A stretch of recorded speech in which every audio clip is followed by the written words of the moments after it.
Well, Mr. Prime Minister, let me first thank you for the invitation and say on behalf of my delegation that what a pleasure it is for us to visit Sri Lanka. I know it's a time of Corona when there's hardly any travel. All meetings are virtual. But we decided that we would come and actually have a face-to-face meeting. And that's because we value our ties with Sri Lanka. As I told you, Mr. Prime Minister, my interaction with Sri Lanka has mainly been cricket. And I came in really as a straight out of university, first time to play cricket, way back in the 70s when you had started your politics. I was starting my cricket. So I came here and then the last time I played here was 86. And so I was already more than anyone else here. I already knew Sri Lanka very well, and I had, knew Sri Lanka through their cricket, because Sri Lanka started very much as a non-test playing country, and then gradually I saw it emerge as a cricketing power, which was very good for us because, it was a team from the subcontinent, and, its evolution was good for all of us.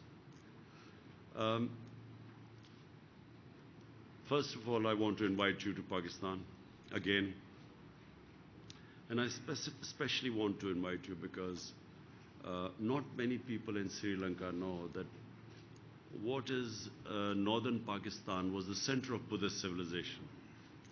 And since my government has come to power, we've unearthed something which is a very rare thing, a 40 feet sleeping Buddha in just near Islamabad. And we have obviously the whole Buddhist civilization, the Gandhara civilization, is all north of Pakistan. So we are now planning a whole trail for people already from South Korea. Their Buddhist monks have come over, and we are now planning a whole trail for Buddhist pilgrims, for tourists all over Pakistan. But I would love you to come and we will show you around.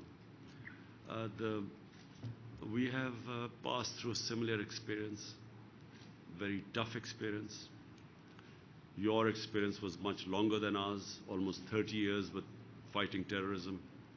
We had a 10-year period where it was, we had lost almost 70,000 people to terrorism. So we have gone through that, and I'm very proud to say that Pakistan did its bit to help Sri Lanka overcome as much as we could overcome.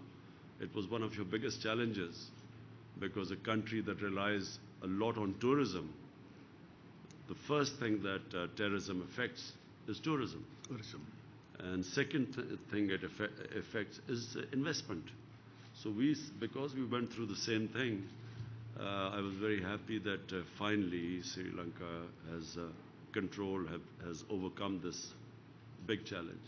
Just like we are very lucky, because of, very proud to say, our security forces and our intelligence agencies, we overcame the challenge. Whereas you see in Afghanistan, it's still, despite one of the greatest armies in the world, they still have not been able to come to terms with it militarily.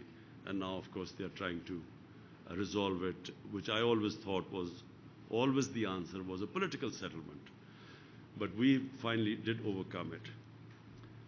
We have come. I brought my team along. I have my Commerce Minister, obviously my Foreign Minister, Shah Mahmood Qureshi. We have our head of our Board of Investment, Atif Bukhari.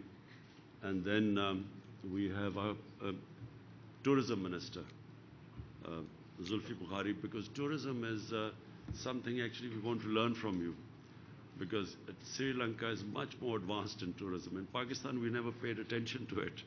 So now we are developing it, and we especially thought that we want to learn, because I actually visited one of your resorts.